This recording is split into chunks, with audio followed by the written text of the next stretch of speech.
yes. Oh, Nigeria is Nigerian in where I am. Nice. You're very bright and beautiful. Thank This you. morning or afternoon, depending on where you are. All right. I remember what was that conference that you won this month? I think it was Wimbis 2023. Yes. And we're doing this power walk for you can't just come to a conference like that and go home the same. Yeah. Hi everyone, thank you so much for this morning, afternoon, evening, depending on where you're joining us from. My name is Tolu Comms, or you can call me Tolu Comms. I'm the founder of Nigerian Women in PR and convener of the Experiencing Public Relations Conference. And today I have a very special guest that will honestly just be chatting about the Experiencing PR Conference happening in 8 days.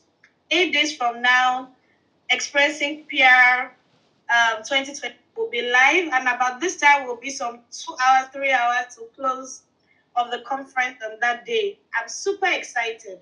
But before we get to before we get to March 19, I'm here with Oluwatosin Ajibade. She's the founder of Olori Super Girl, and OSG is a media partner for the Experiencing PR 2025 conference.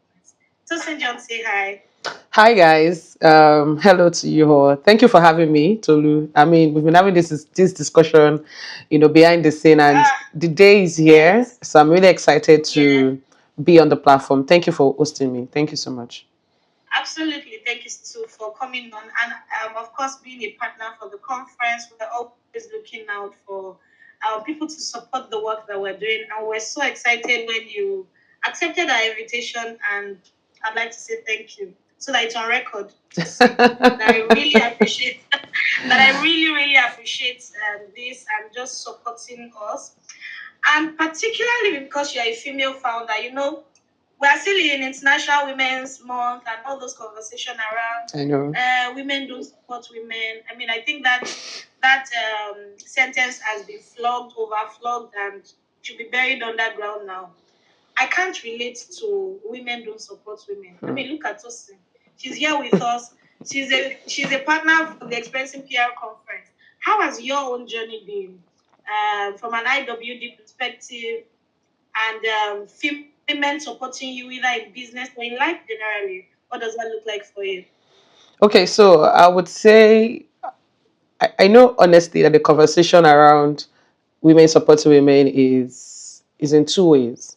So it's either women are not experiencing other women supporting them, either in business, in life, or and other women actually enjoying the benefits of women supporting them, not just in business, also under mentorship, being a mentee, having a mentor, having a guardian, someone in your industry or in your field, or being introduced to a woman, during networking.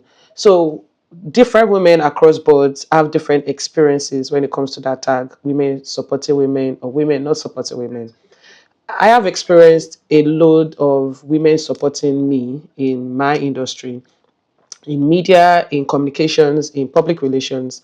It has been an exciting journey along the line. I mean, looking back now, thinking about the question, I mean, the likes of Tara Feladrotoye, has been in my journey. She's in my story. Trisha Bees, she's in my story. There are a lot of other women, I can't remember on this call, but I know that they know that I hold them in high esteem. Even women who support you, even in business, even when you are down, like Jennifer of South African tourism, for instance. Jennifer has been a supporter. I have Anita Ayudu Adishio, who we both worked at BHM back then, and so I have a lot of women to mention.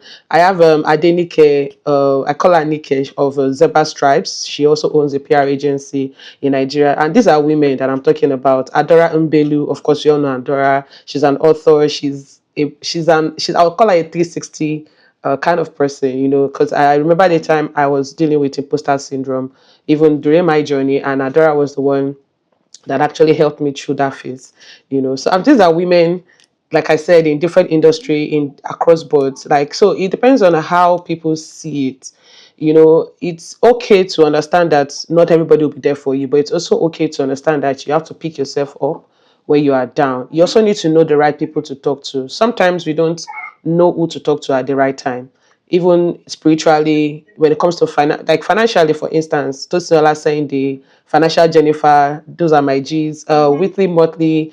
I think she's in the UK right now. These are women that they've actually helped me in the aspect of finance. Like when it comes to topic on finance, these women are there for. So like, looking at it from different industries, we'll see women, you know, add value to your life. You don't know from what angle, but from their experiences, from the current things happening, they've just been there one way or the other. So yeah, so International Women's Day, of course, we're celebrating International Women's Day. The same month, Nigerian Women in PR will be hosted, by by your company, at the Civic Center on March 19. And this is a conference for women in PR. If you're young, or you are interested in PR, or you're already established in PR, this is a conference that women should attend. Register to attend, because you would definitely meet other women who would who maybe who inspire you, but you don't know how to meet them. And this is one conference where you can actually meet and network. Networking is one aspect women don't leverage on most of the time, because it's either we are shy, or we pull back, or we are laid back, or we don't know how to approach. And the world today is a global stage. I've known this for years. It's a global stage. Wherever you're doing, people are watching. So imagine if you really want to put yourself out there in terms of PR, or public relations or communications. You definitely meet women who are established, or women who are at the forefront in the PR industry at the conference, which is happening on March 19. And where else again would you meet such women, if not at the Nigerian Women in PR conference in Lagos? So this is just so this is just encouraging. You just showed us why you're a media founder. All right. I see how you're just weaving the story of the conference on March 19 at Civic Center. Because Fantastic. yeah, because it is important for women to know, how important these conferences like this, are happening. It's not easy to pull a conference as a woman. I mean, I've been there. I've done that. When we started New Media Conference in 2015, I know what I faced. That same year was fuel scarcity in Lagos. So imagine the whole aha. So we from my own perspective and experience, we as women, we tend to we push ourselves, way above the average, just so that we can achieve that thing that we've thought about. Moabudu will say, if you can think it, you can do it. And goes with that mantra. You definitely see our results and the works that she put out there, even in the media space. So I'm just trying to encourage any woman out there, just so that they see the importance of putting this conference together. The lineup, I've seen the lineup over time, the speakers, the keynote speakers, the moderators, the lineup of women coming for this event is nothing, I mean, I would say kudos to your team, because this is an experience and also a life-changing moment for any young person out there to be at the event, to register to be at the event, and also experience it, and also see how women help other women, not just in PR, but in media, in communications, in finance, in agriculture, in economy, like in different aspects, but definitely at one event. Yeah.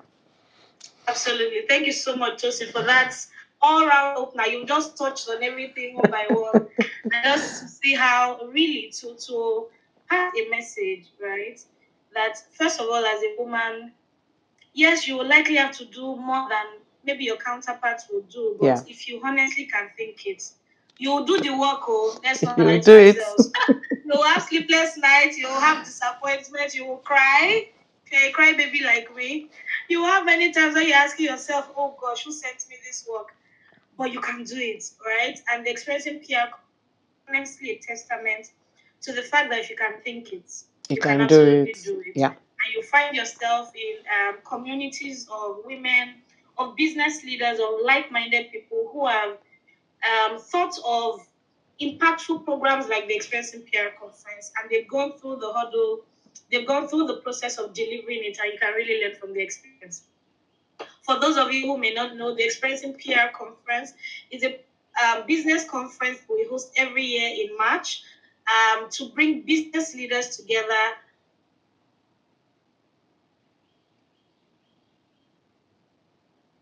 alongside communication experts and public office. Okay, to discuss about the impact that public relations and communications has had on their business and even in society at large.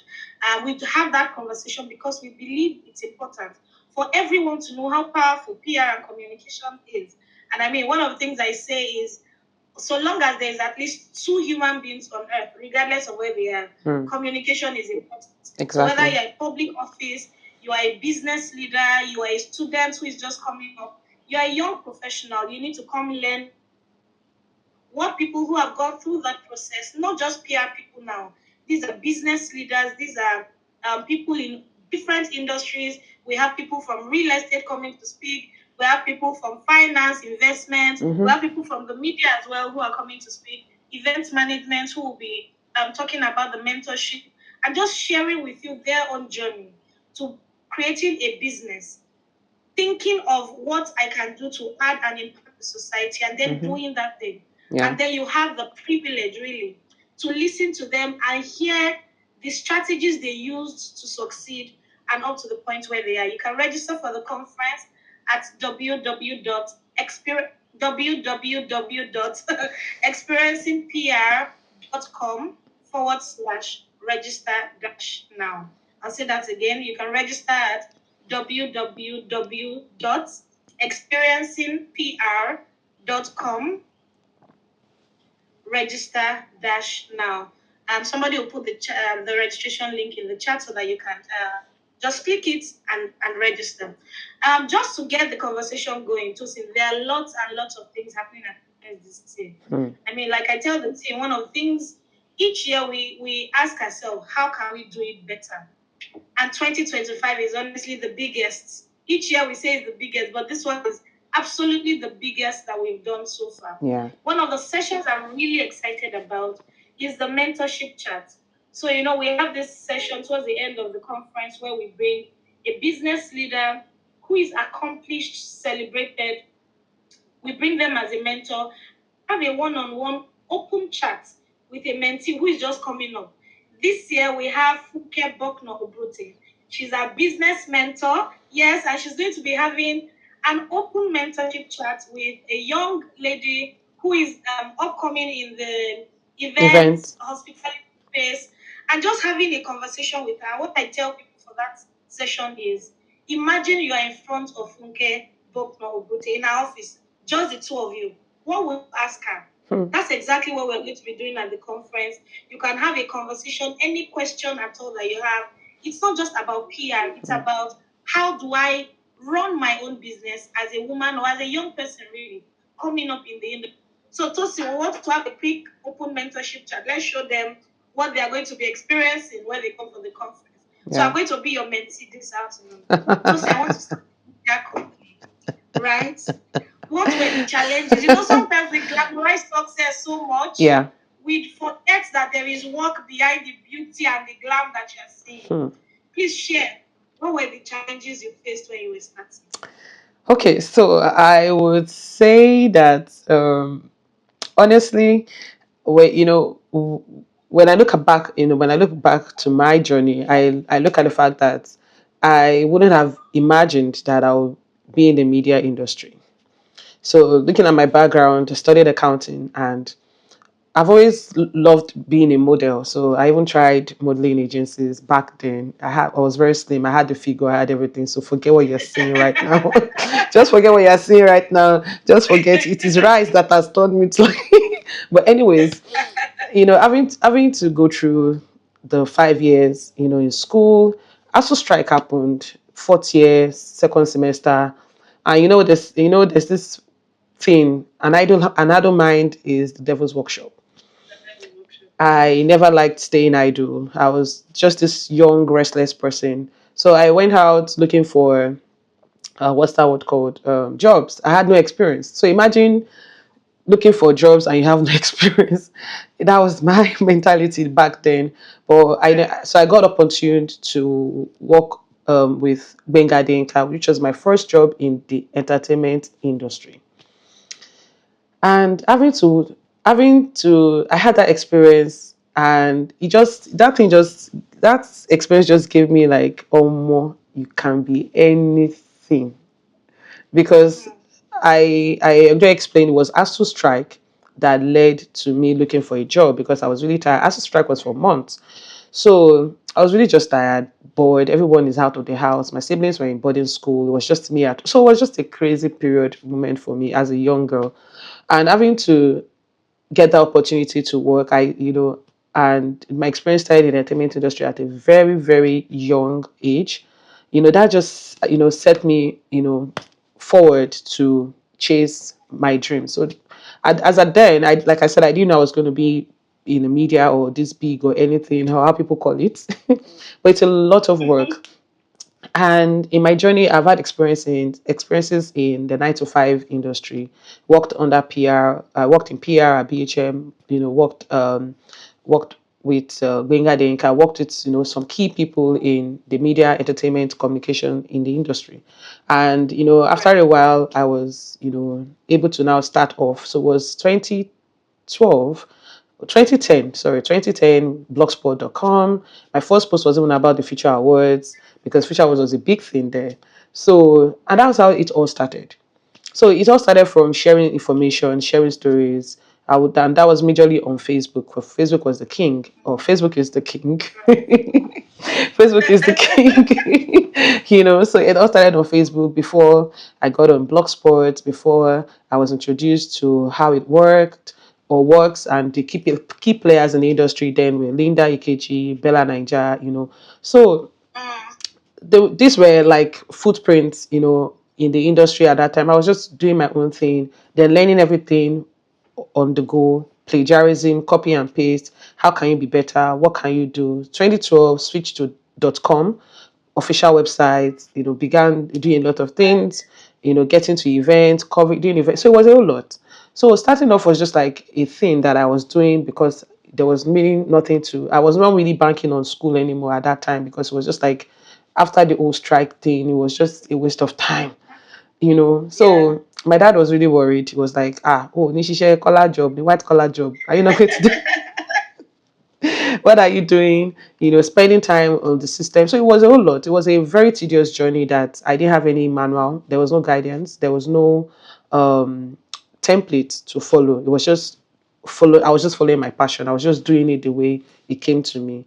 Along the line, my former boss, told me to, begin to look at it in a professional way. So that was when I started doing some exams, attending conferences, and the conferences summit really helped build this career because it gives you an avenue to go out of your comfort zone, meet people not just in Lagos, because the thing is a Lagos thing just it cripples your mindset if it's a Lagos thing.